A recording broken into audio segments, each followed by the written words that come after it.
Não. Se estiver trabalhando, eu desligo aqui. Não, tranquilo.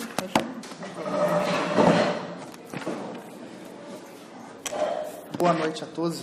Como o professor apresentou, meu nome é Danilo, eu me formei aqui.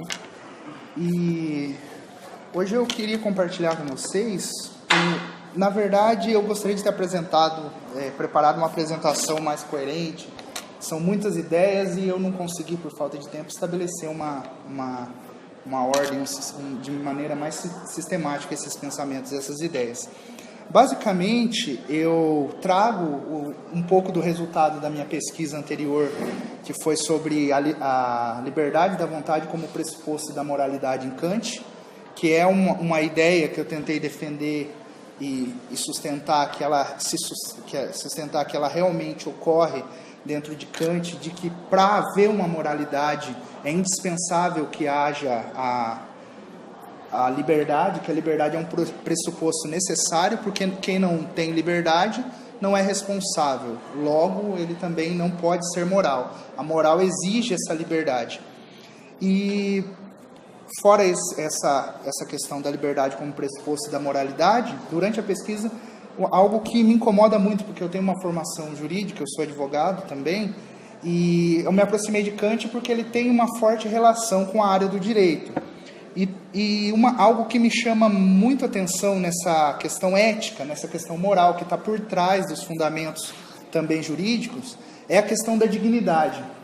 De certa forma eu consigo ver e pretendo desenvolver uma pesquisa em Kant tocando nessa questão da dignidade, porque existe algo nele que aponta para a liberdade e a racionalidade praticamente implicam numa dignidade minha e do outro. Embora o conteúdo kantiano seja mais pessoal, subjetivo e individual, é difícil não imaginar isso quando ele fala de uma autonomia, de uma regra que deva ser universal, nessa necessidade, embora ele não seja explícito, de considerar o outro. Porque se eu atribuo uma dignidade, uma liberdade, uma racionalidade a mim enquanto humano, essa mesma dignidade eu tenho que enxergar e proporcionar e respeitar em relação ao outro. Porque se eu não respeito, não reconheço a dignidade, a liberdade do outro, eu também dou a ele o direito, vamos dizer assim, de também ignorar a minha liberdade, a minha dignidade. Então, eu vou começar aqui, eu vou ler o resumo, que tem basicamente uma síntese das ideias. O título é Da Liberdade à Dignidade, a procura de um fundamento ético-racional depois de Kant. Se a liberdade é o pressuposto da moralidade, a dignidade humana é o fundamento ético que dispensa uma perspectiva transcendente. A questão da dignidade, colocada como a soma da racionalidade e da liberdade, confere ao humano a característica de fim em si mesmo. O que é fim não deve ser utilizado como meio, sob pena de renúncia desta característica. O estudo, reflexão e debate do presente tema é essencial para a filosofia e a vida humanas, sobretudo em momentos de perda de qualquer referencial ético racionalmente sustentável e preocupado com a validade e rigor de suas propostas no sentido de constituir-se no melhor caminho a ser seguido. Viver é caminhar, e a ética se mostra como método da vida humana. Tal método pode escolher entre a consideração da vida e da dignidade ou qualquer outra direção e fim, que acaba por renunciar à ética, à liberdade e à racionalidade. Temos que um fim capaz de destruir aquele que o concebe não pode ser racionalmente considerado melhor. E isso, parece-nos, é uma suposição que pode atingir um caráter universal e necessário, como autonomia enquanto princípio supremo da moralidade.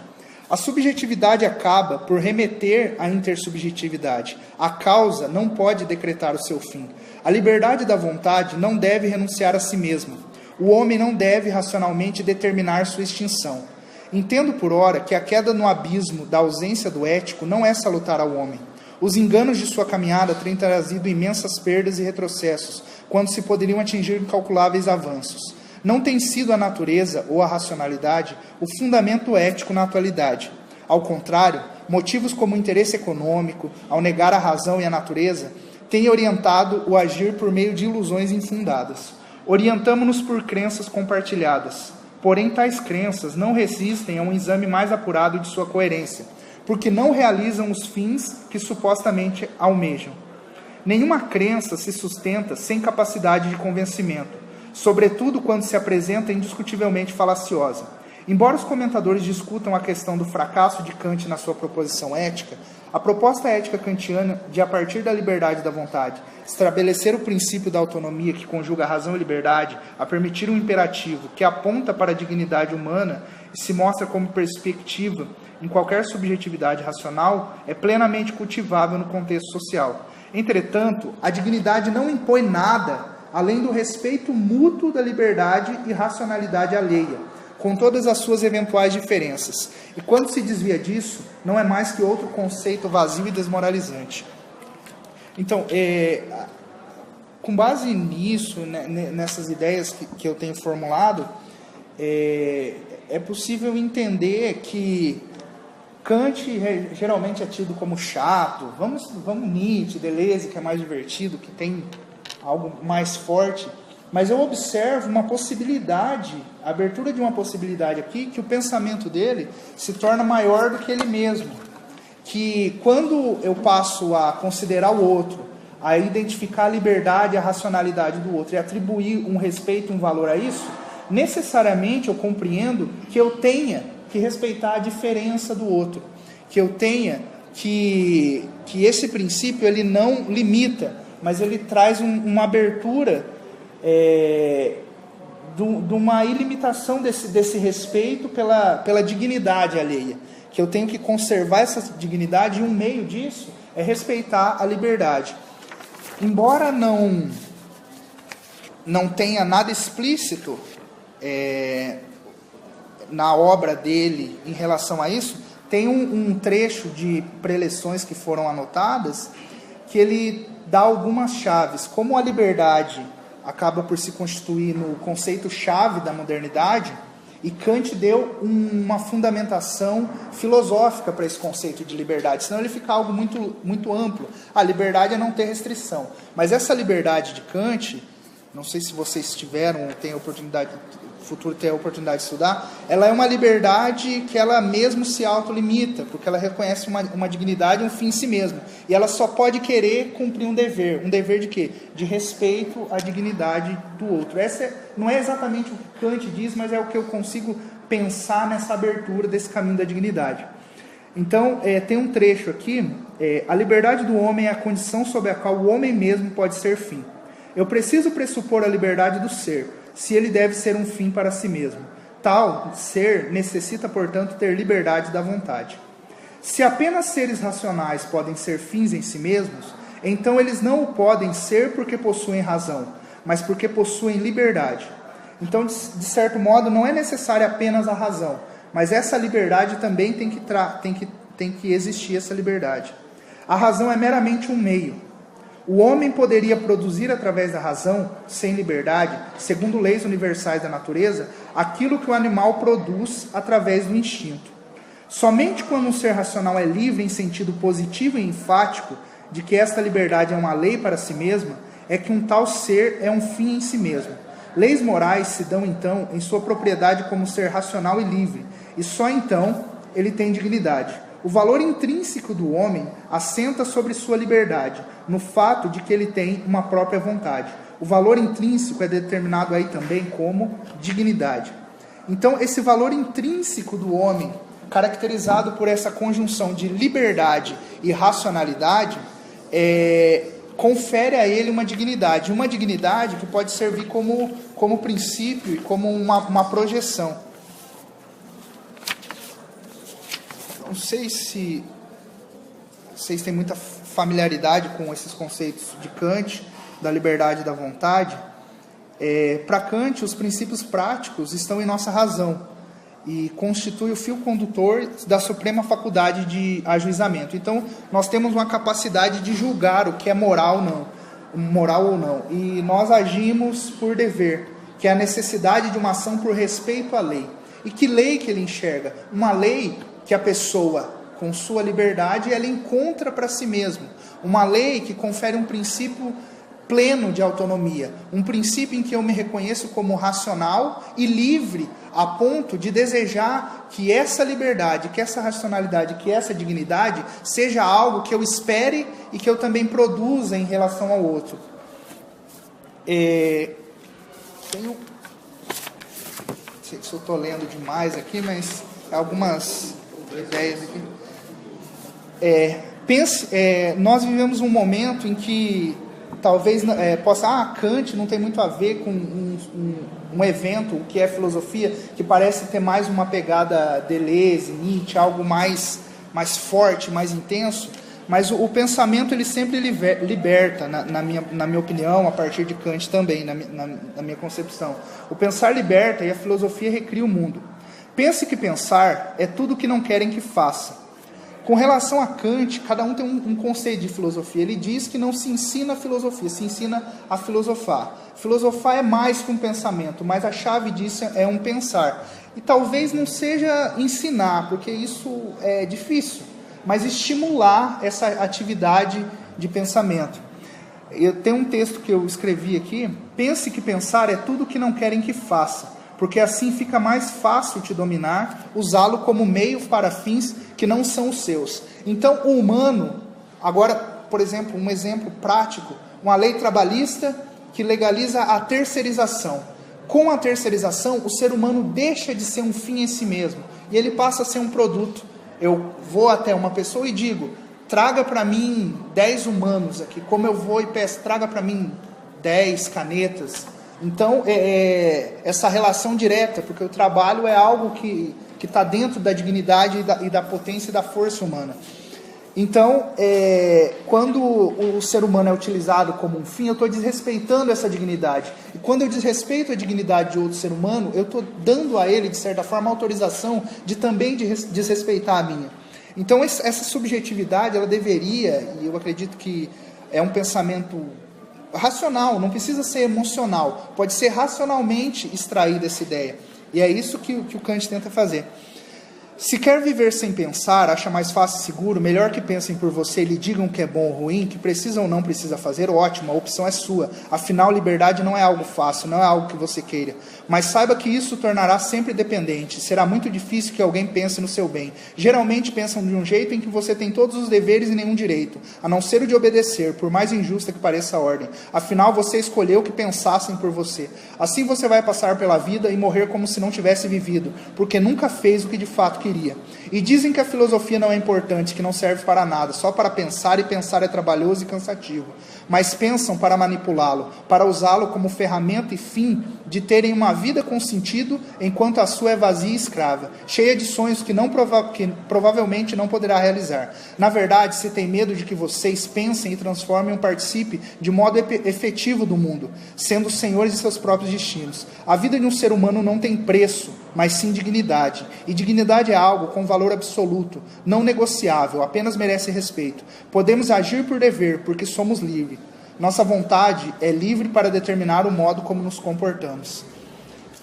Então, moralidade é uma noção geral de como se deve agir em Kant. Liberdade é essa obrigação de agir como se deve, porque a lei do agir é a mesma para todos, e foi querida por todos, e a pessoa com total liberdade teria imaginado e definido aquilo. Só um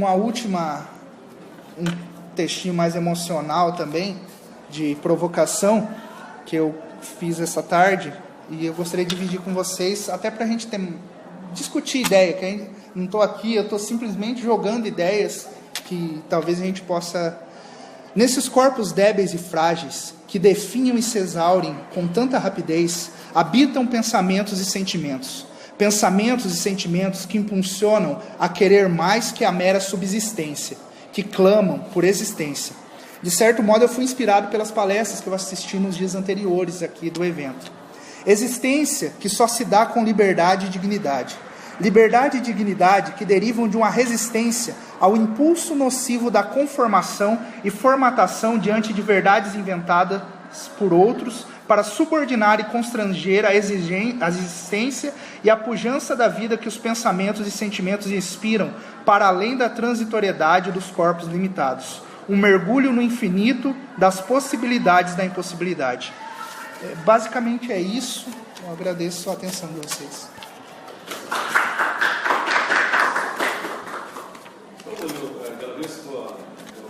vamos para as perguntas, né? Se vocês têm alguma questão para levantar sobre a questão da liberdade aí na questão? Então, eu tenho. Eu sei que eu ia escapar, ileso.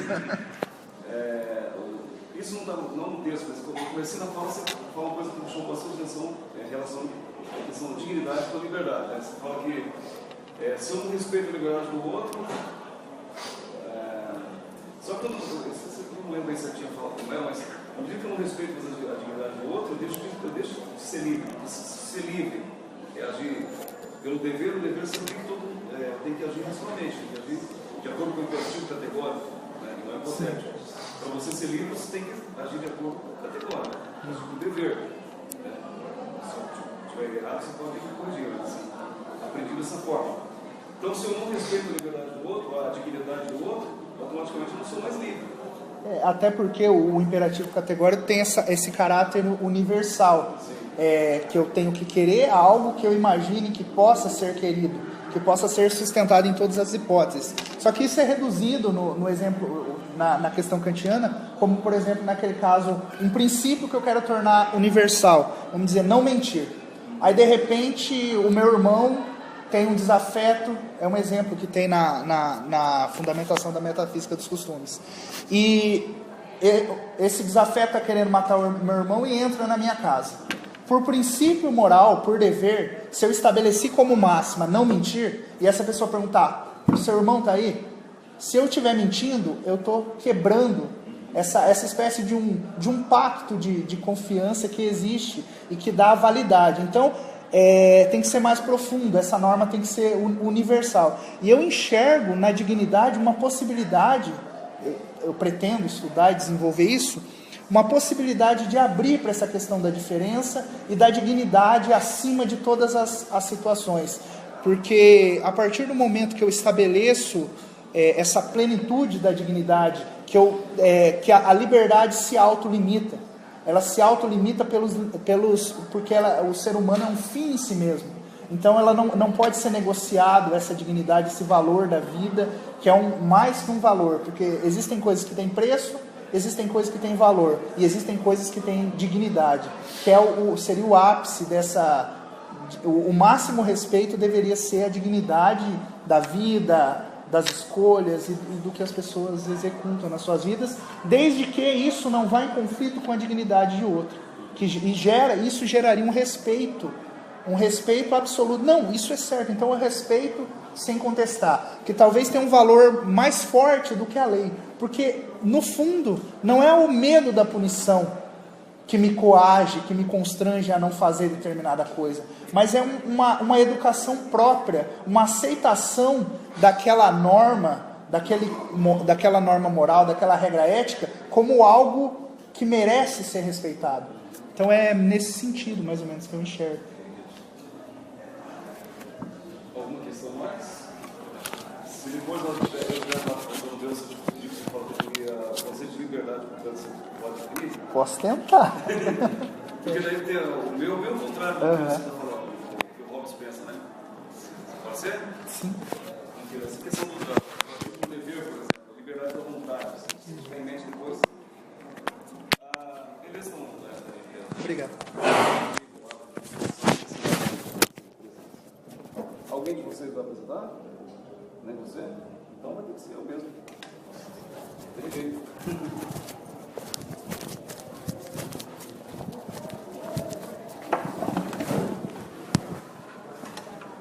Depois desse pessoal não vira, Deus.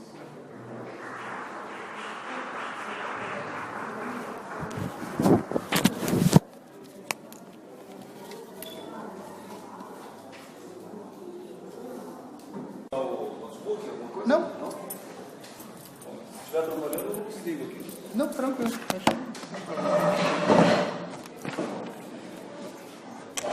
Boa noite a todos. Como o professor apresentou, meu nome é Danilo, eu me formei aqui.